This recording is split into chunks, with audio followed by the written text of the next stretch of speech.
Welcome to It's Open with Ilana Glazer.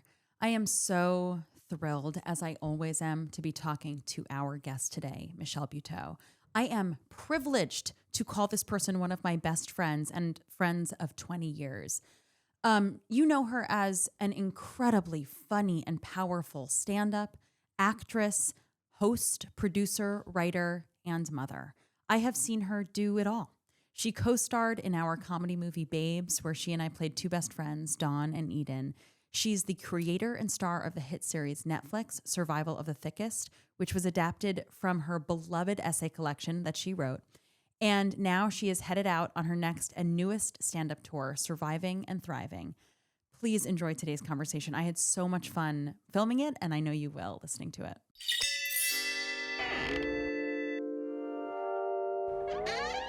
How do you rest? You have twins. What? You are finishing writing and about to film season 3 of your hit show Survival of the Thickest on Netflix. Oh my God. And you're preparing for a stand-up tour in February. Yeah. I feel you. And it's like, it's what you got to do as an artist. This is the person that you are. This is the mama lion energy that you are. How do you pause? I don't feel like balance is real. I feel like balance is something that society has told me that I need to do in order to like be a good person, a healthy mom, a skinny person, or whatever it is. And I'm like, oh, I just have to like pick and choose my own adventure. And so at this point in this part of my life right now, I feel like I pick and choose what I need. I'm like, like the great thing about being in my 40s is that I can advocate for myself. Yes. When I need something, I'm not like trying to people please. Yeah. And I say trying to people please because I was never really good at it. But my mom was like, this is what we do for people to like us. And I was like, it was kind of like gentle parenting. I was good at it until I wasn't. And I was like, you can go fuck yourself. Yeah. You know what I mean? After like trying to be so nice. Right. So it's like finding those things that are like, that I'm comfortable with, that I need, that feed me. And so, there is a part of me. And it won't probably, I don't know if you are who you are, right? I don't rest until like a certain amount of things are done. 100%. Because also that rest won't be restful. It's not restful because I'm thinking about those things. That's exactly right. And those things could be anything. It could be the school lunches for the kids. It could be knowing that everybody has like enough clean clothes for the weekend. Yeah. It could be that like all those emails are answered. Oh God, emails are the fucking worst. Emails are really fucked up. It's honestly like when you finished school and you were like, I don't have homework anymore. And then like emails were invented right away to close that gap. Yeah. They're the worst. They give me such anxiety. Yeah. What time did you wake up this morning? Oh my God. You worked out? Yeah. So I've been doing this thing. So my kids do not like. Oh my God. My kids don't like lunches at school. So I love that they love real food and not engineered food. And I made their school lunch last night. Oh, which great. is like a game changer. Incredible. I usually do it in the morning, but I did it because I had a workout this morning. So I've been up since 5:30. What's the lunch? Because the school lunches are so hard. I boil an egg. Yes. And then they get For a little them? bit of they get vegetables. Oh, an God. egg, a little piece of cheese, some fruits, and then always a cookie, a Tate cookie. Oh, God. Yeah. What do you do?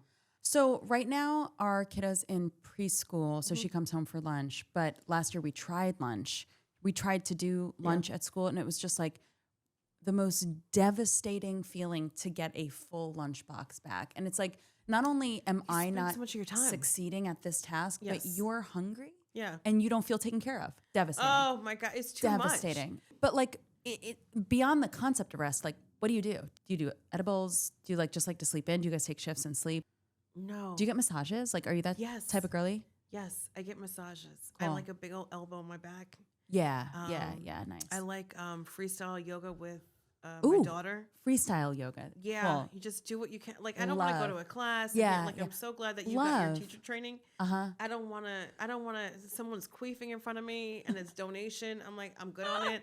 This other bitch acts like it's an audition for American Idol. I don't want to do that with people. I don't want to do that. Yeah, but I do. You feel your yoni. No, you know what I mean? No, I just peed myself. You know what I mean? Also like, that. You know what I mean? Like Also I'm that. coughing, I'm peeing. I'm sneezing, I'm peeing. You know what I mean? I want to do that at home. Yes, I'm just gonna do public workouts in a bathing suit so no one knows when my puss is leaking. Yeah, I mean, a dance. I love a good dance party With your fam. with my fam. Yes, so good. Because I used to go out and dance all the time. Right. I wanted to talk about this. Like we used to party. We've known each other for 20 years. We used to party. For me, it feels really like good to be cozy at home now. Yeah. Do you miss partying at all? I love community organizing. I love getting together. I love getting dressed up and feeling nice and celebrating people, especially if it's for a good cause. But there is no world that I need after 10 p.m. to wait in line in the cold in heels while my pinky toes get like a heartbeat and my bunions are like, bitch, what? You are a retired ballet dancer, bitch. Go home. Right. And then just to be like, what, are you on the list? What a list. Oh no, my I pay God. taxes on time. I'm not on your fucking list. Okay. And then to wait in line for a bathroom and wait in line for a drink in a plastic cup, in a cup that probably hasn't been washed properly with nothing but sugar that will just give me a double chin in the next morning. No! And then just to like almost like a song, and then you blow smoke in my face like it's a Jersey wedding. Yeah. Even till I go out with my girlfriends at night, like we're going to dress up just to talk about the same shit we talk about at 2 p.m. I'm not fucking doing that. Yeah, Do you know what I yeah. mean? Like even a date night, I'm like, we're just tired. Yeah. Talking about how tired we are over overpriced food that we could have made at home. Yeah. How are you resting? I really take off on the weekends. I really take off. I like turn my phone off. I don't check socials. I'm like, this is so toxic all week. I want to I want to turn this the fuck off. But the whip back from Sunday into Monday is like too much for me. And I'm like, I need to like approach this in a new way. Oh, interesting. So Monday, Tuesday, Wednesday, I sleep poorly. And then I'm like angry, anxious, upset, and exhausted. To get back into it. And then by Thursday, I'm relaxed, but it's like, bitch, it's over. I don't ever turn it off. I'm on 7 days. Right. Because Sunday is like a Thursday. Like I don't, because I'm still. So you don't like, you kind of keep it on. It's one of those things where it's like, now I have time for this and now I have time for that. Because working for me is like my me time, which is weird. Because I eat with them, I cook with them, I exercise with them. Like I do a lot of stuff with them, but I'm realizing I sleep hard. I sleep very hard. Oh, you do? Like I wake up sometimes and I'm like, where am I? But you're sleeping better than you used to. That's good. Yeah. I am too. Like I had even worse insomnia before. Can you walk me through insomnia? What is that like? What is it? Is it your mind is racing? Yeah. No, it's more from the inside, like insanity, where my brain is like, you didn't think about this. Oh shit. Did you figure this out? And that's what it is. Like, you know, when you're dreaming and you think like it's in the morning and you're like kind of about to wake up and you think you're figuring something out, and then you wake up and you're like, none of that made sense. That's kind of like insomnia, but you're awake. I'm thinking of something and I'm thinking of something and I'm trying to write the whatever joke, or did I think of the thing? I forgot to write that down, so I'm gonna forget it tomorrow if I don't repeat it now. And then I'm like, none of this makes sense. Wow. What are we talking about? Now, I used to have insomnia and like be so angry and hate myself, like vitriolic. I used to beat yourself up. Like true self-hatred. It was, now looking back, it doesn't even make sense. I'm like, for what? For being awake? Yeah. And then in therapy, I've talked about it so much over and over that now I wake up and I'm not angry and I'm usually like, oh, I'm up. You're so right about balance. And then guilt is another one of those things, like about shit that's put on from outside. And it's also like funny that you said skinny too. Like, remember when Nicole Richie like had a makeover where she like got skinny and everybody, like, I remember this was still the era of like People magazine and Star magazine or whatever, when I would like do the Stairmaster for 45 minutes and like, because I had like disordered eating, and would like flip through, and they were like rebranding her as smart because she was thin. Yeah. And there was something about that's something she about has that control in her life because she lost weight and she has straight blonde hair now. And that's coming up for me. Up, warped way of this. I will say it all the time. This unrealistic standard of this patriarchal beauty standard that we all are supposed to subscribe to, and it's fucked up. It's not healthy, and it's not good. And that's why diversity matters, and that's why having these conversations matter, and that's why seeing somebody like Pamela Anderson stop putting shit in her body and shit in her face. It's powerful to walk on a carpet in front of all these cameras and essentially in front of the world and just saying, I am enough. Yes. I am beautiful. This is my history. I do not have to change it for you or for anyone. Yes. Because who the fuck are you? Am I changing myself to live in the comment section? That's fucking crazy. Right. And the thing is, if you want to try it, go ahead. Are you happier? That's the telltale. Are you happier? Or do you feel like you have to keep up with this? So I learned like I think I was like 9 or 10 when my booty started growing and I was going to Catholic school and like my skirt never fit like everyone else's. And then like I had boobs coming in and I just felt like a mess. And I never could, because oh my God. like my parents also, because of generational bullshit, were like assimilate and I didn't even think to be like, hey, I think that this uniform manufacturer should fit me and I shouldn't have to fit it. Yeah. But no one like advocated for me like that. Do Right. you know what I mean? And Right. so for balance for me feels like I'm going to take what I need and everybody can fuck off. It really is like, it's just loving yourself so deeply and knowing that you will always be okay because they cannot fuck with you. And it didn't happen overnight. It happened slowly. Like I was able to have friends where I felt comfortable enough to be me, whatever that was. And then stand up slowly gave me like this confidence to be me in public. And then the more I was able to like actually be my silly, goofy, sassy, loving self, then the more money I made. And I was like, wait the fuck a minute. Wait the fuck a minute. So this whole time, I've been tap dancing for y'all motherfuckers and it hasn't worked. And so when people are like, what do I do? How do I make money? I'm just like, you're thinking of it in a very wrong way. It's not about money. It's not about what you can do for them. It's what you can do for yourself. Do you know what I mean? You're never going to feel whole or happy or have enough money or enough anything if you are constantly doing something under this male gaze. So they can like fuck off. It really is like a magnet. That is so you, the magnet, like from your heart, like the beating in your chest that everybody's like, like moving toward. And it's so true about, I mean, as artists, like the goal really is to self-actualize. And then that brings people in so that they self-actualize. I mean, like what? If you're a good artist, Yeah. And if you're, and people can like smell that these days in the face of AI literally trying to take our faces. And the government literally trying to take food off of Americans' tables and send the troops into American cities on Americans. Also, quite frankly, trying to like really like whitewash everything in a way where That's it's just right. like, no, you cannot homogenize a place that has always been colorful. Please stop. Yep. You could have your neighborhood. We'll have our neighborhood too. Yeah. Shut the fuck up. But you know what I mean? But the erasure of history, taking books about Black history, God. banning them. I mean, it's my like, God. So in the face of this, like, what is comedy today? What is going on with comedy? Because I feel, that there's this authenticity that we're talking about. Yeah. And then there's people who think that they're sticking it to the man while completely replicating the man. Oh my. Yes. I'm not going to name names. But I feel you. I mean, sometimes I'll name names, but just right now, it's like women, I would say, who play into the patriarchy and say something like naughty that's like anti-woman to be like, you couldn't even say this without getting canceled, but I can. And it's like, you're like literally damaging women and endangering women when you say stuff about sexualizing children or putting women down. Those words actually lead to physical violence and danger. Yeah. You're okaying it. Yeah. You don't even realize comedy is culture, okay? You are saying that is okay. And the funniest thing to me is like when somebody is just like, who has never done stand-up before is just like, oh, comics can't say anything and that's not funny. I'm just like, I don't know who you are. Like literally comics can say everything they want. Not one has been canceled. I mean, Louis was canceled for like actions, but he's not. He sells out theaters. Yeah, constantly. He hosted SNL. He won a Grammy. Louis has been Me Too'd.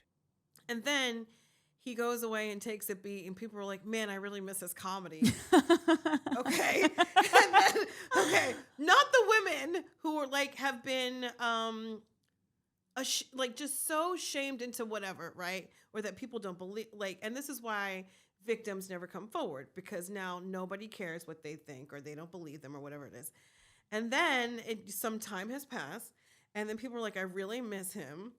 It's time for you to do stuff. And he's like, so funny because I have stuff. Uh-huh. And then people are like, you're really such a genius. And so, okay, you like comedy. It's good comedy.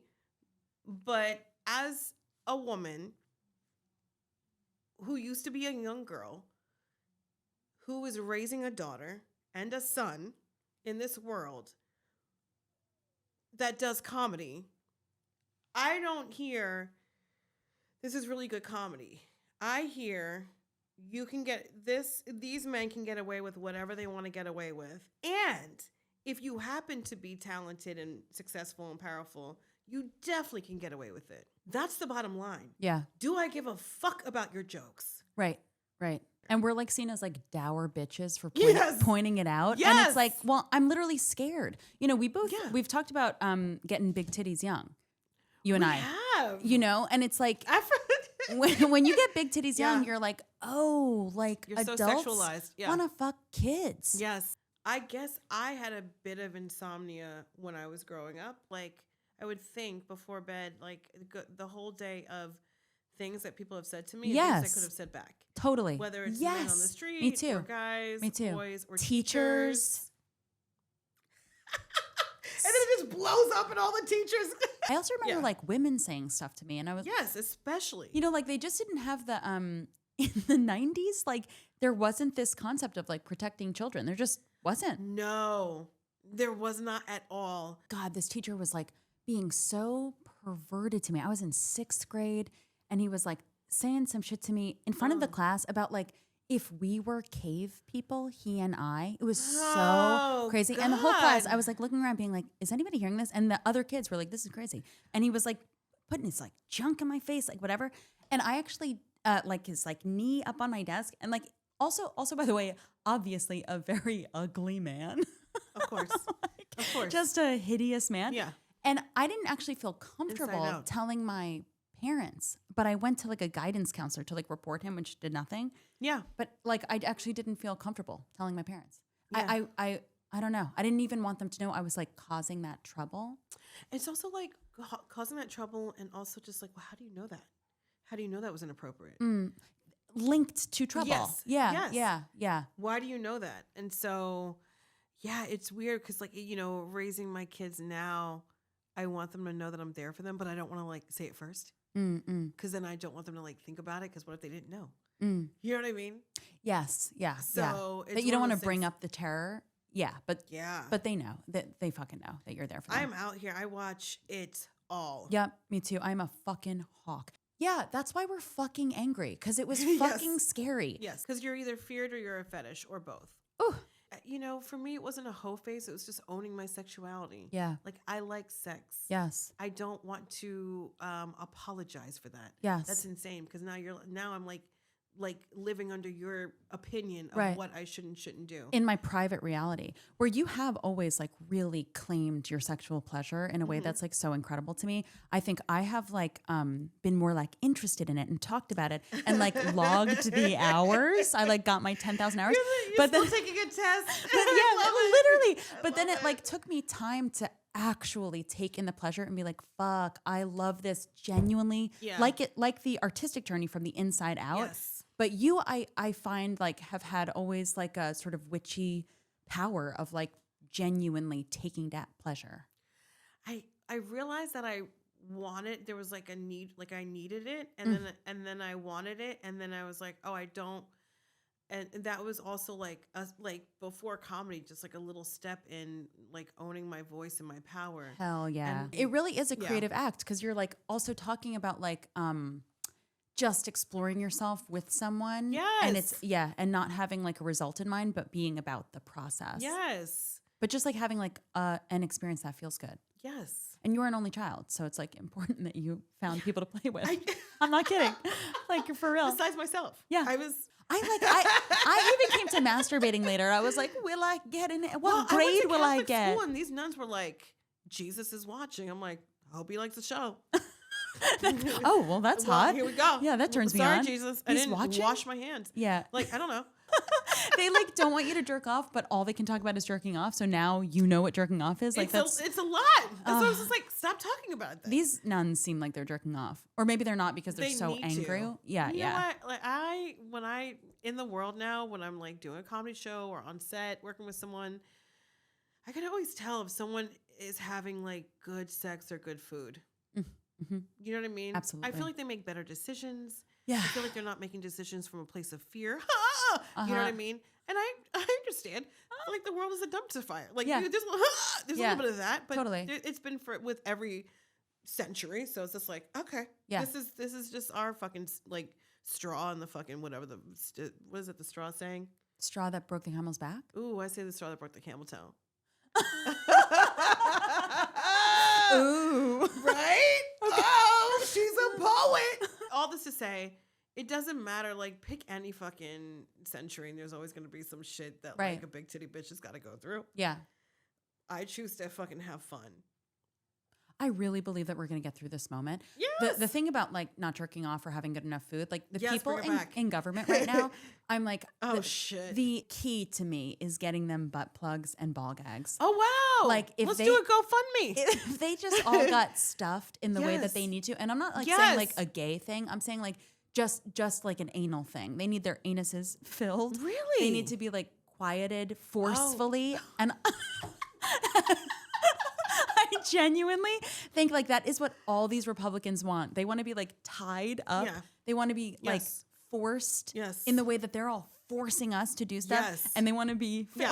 filled. Yeah. I really do think we're going to make it through this time. I really like, I just heard you and Babes go, LOL, Mitch McConnell, which is like so fucking iconic. I will thank you for the rest of our lives I will for thank doing you. Babes. I will thank you. You were literally, you had like 3 weeks. We made that movie in 5 weeks and we had 3 weeks of you. You made that movie between writing and shooting Survival of the Thickest season 2. But you were so good in that movie, Michelle. You are such a good actor from drama to comedy. Obviously, you're so fucking funny.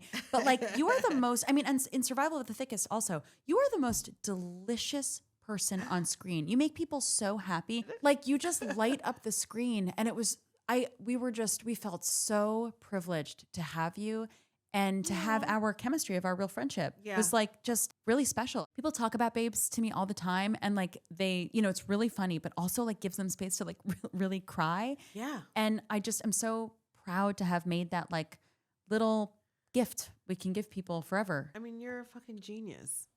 You're a fucking genius. LOL. No, the amount of space you can like hold with like, I want to say it's like at least 6 to 8 hats, but still like look at people eye to eye, you know, get it done, just floating on top of your body. Like it was so crazy to watch.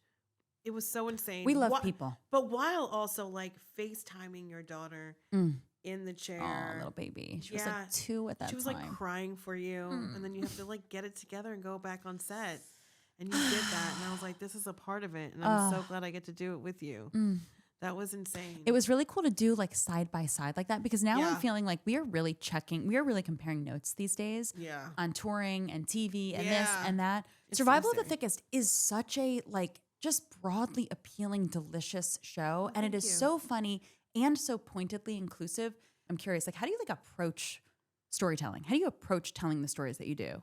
I definitely ripped from real life, but then also like modern day setting.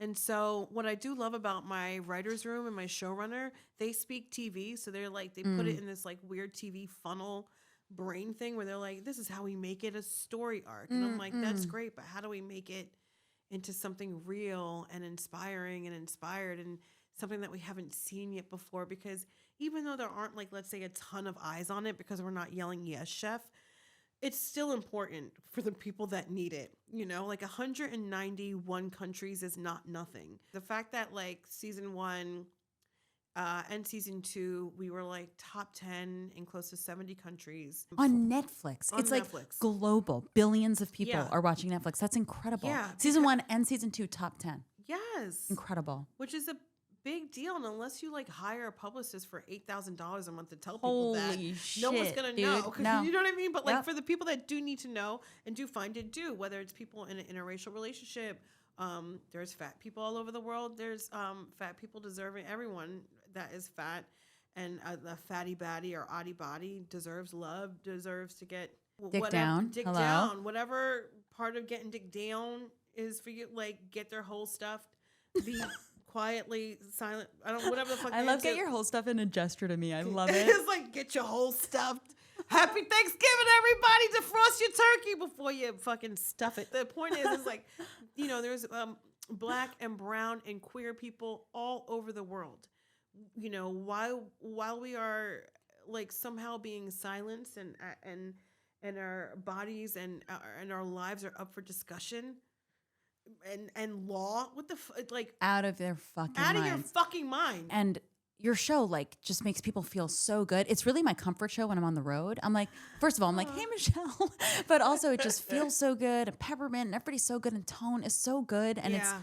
it's just funny and fun. Feels so New York. It's so Good. real. You can feel the realness. I'm hearing you say, here's my authentic stories. Yes. And then TV, people who speak TV are like, well, this is how to make it a story. And then Yes. you keep grounding it, bringing Yes. back to the ground, being Yes. like, but it's got to be real. Yes, real and funny, and you And know, the sex is hot. and I think a lot of, especially like bigger women who have reached out to me, they were like, I didn't know I could look like that. I didn't know like I could wear that. I didn't know I Yep. could ask for that. I'm like, this is, you have license. Yep. This you are the DMV bitch. Yeah. You can do it. Yes. You are the DMV. I love it. But you know what I mean? Like, come on. But like you are, Come on. I gotta say, you are so hot in it. Oh my gosh, I can't wait for season 3. Me too. It's But, gonna be good. but before that, people are going to be able to see you in person on your Surviving and Thriving tour. I just want to be silly and funny, and Yes. you know, we're not getting paid a lot of money and we don't have a lot of time to do stuff, but the time that people spend with me, I'm so thankful that Yes. it's going to be good. What is like something that is important to you, an organization, an issue that you want people to know about? It's God's love we deliver. Yeah, I've seen you work with them a lot. So they deliver curated, medically tailored, healthy, clean meals to people that can't afford them, can't afford to eat, have ailments and can't leave their home. Everybody that works there, everybody that volunteers there has the biggest heart. And it's one of like the best organizations I've ever worked with. On Thanksgiving, my kids and I and my husband, he'll be the driver. You know, I'll deliver the meals and the kids will come with me because I feel like I could tell my kids they have to be good people, Yeah. or I could show them. Yes. I can tell them that people have less than you, or and read them a book, or I can like actually go out and have them volunteer so they can appreciate what they have, and also just understand how beautiful other people are and how they live as well, which is, you know, taking it back to like how I was raised. It was a lot of volunteer work. It was a lot of like, be appreciative for what you have. Okay, so if you're in New York, check out God's Love We Deliver. I'm going to do it. I'm going to do We should do it together. That would be so fun because I would really like to do the thing you do on Thanksgiving. Seeing you step into your power inspires us to do so. It's like such a privilege and joy and pleasure to be your friend. And I love you and thank you so much for joining me today. Thank I love very you much. too. I want to thank my guest again for joining me today, Michelle Buteau. You can follow her on socials at Michelle Buteau and get tickets to her next tour at her website, michellebuteau.org. I did not make this show alone. I want to thank my creative collaborators, producers David Rooklin, Annika Carlson, Madeline Kim, Kelsie Kiley, and Glennis Meagher. Thank you to the crew who made this audiovisual so beautiful. I want to thank Lexa Krebs, Nicole Maupin, and Kevin Deming. Graphics and the opening musical sting were made by Raymo Ventura. This outro music was made by the band Don Her. Thank you, thank you. And thank you to our editor, Tovah Leibowitz. Listen, you guys, this is a Star Picks production. Don't forget to like and subscribe to our show wherever you watch and listen to podcasts. Follow us on socials at It's Open Pod.